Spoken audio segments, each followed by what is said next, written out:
Welcome to our introduction to introductions. So, you've picked a topic, done your research, have answered your research question, and are ready to begin writing. Many people begin with their introduction because it can help them organize the rest of their paper. Regardless of when you write your introduction, there are certain things to be aware of when introducing your research. Let's start by going over what the purpose of an introduction is, why they're important, and how to organize them. The purpose of an introduction is to acquaint your reader with your topic and your research answer.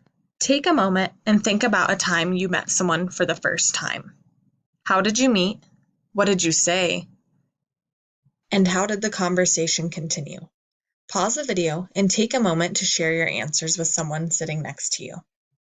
When you meet someone for the first time, you probably connected with this person through a mutual friend, interest, or situation. The person who introduced you probably said something like, "Hey, John also went to the University of New York," or "Sally also works as an accountant." This gives you a reason to be interested in this person.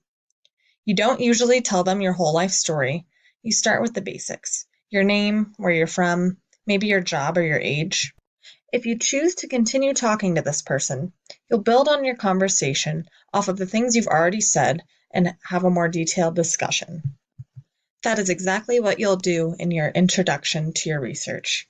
You'll want to hook your reader by connecting them to your topic, provide basic and/or background information about your topic, and state your research answer or your thesis statement. Just like a good first impression, an introduction is important. An introduction should preface your topic with some basic information or context, state what you'll be focusing on in regards to your topic, and most importantly, give your reader a reason to keep reading. Now, let's learn how to create an effective introduction. At the end of this video, you will be able to create an introduction to your research by intriguing your reader with a hook, prefacing your topic, and stating your research answer. Let's start by getting your reader to care, aka hooking your reader. By this, I mean we need to bring up our topic in a way that makes it relevant to the reader. Let's take a look at an example. In this research paper, I'm informing my reader about monarch butterflies. More specifically, I seek to answer the question, what is causing the monarch butterflies population to decrease in North America? This means my research answer is what I'm going to be addressing in my research paper. As you can see, I introduce my broad topic of monarch butterflies by providing information about them that might be interesting or relevant to our reader. I use that information to bridge the gap between my broad topic and my research answer. Remember these questions when creating your hook. Don't distract, keep your topic broad, and bridge your topic to your research question or answer.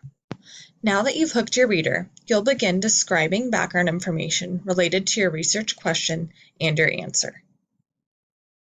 Once I bridge the gap between my broad topic and my research question and answer, I begin addressing information I might have come across in my research.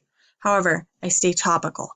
This means my topic might have gotten more specific, but the information I provided does not. To do this, I broadly describe my research question and move towards answering that question. I do not provide specific pieces of evidence or explanation. I'm just describing my answer. Finally, I introduce my research answer. This should always come at or near the end of your introduction, and it should give your reader a sense of what they'll be specifically reading about in regards to monarch butterflies. Remember, stay focused and broad, and think of your reader. Is what you're including in your introduction encouraging them to learn more? Lastly, we're going to talk about the organization of an introduction. You should always start with your hook to get your reader interested right away. Then you move towards describing your research question, and finally, you present your thesis statement or your research answer. Now, pause the video and take a moment to talk with someone about what you've learned about the purposes and importance of an introduction. Let's recap. Your introduction should introduce the reader to your topic in a way that intrigues them and describes what you'll be focusing on. This example of an introduction is available on Google Classrooms. But remember, This is just one way to write an introduction. Your hook might be more directly to your specific topic, or you may use a different tactic to hook your reader. There are lots of choices to make, even while following our guidelines to a good introduction. Thanks for introducing yourself to Introductions. Nice to meet you.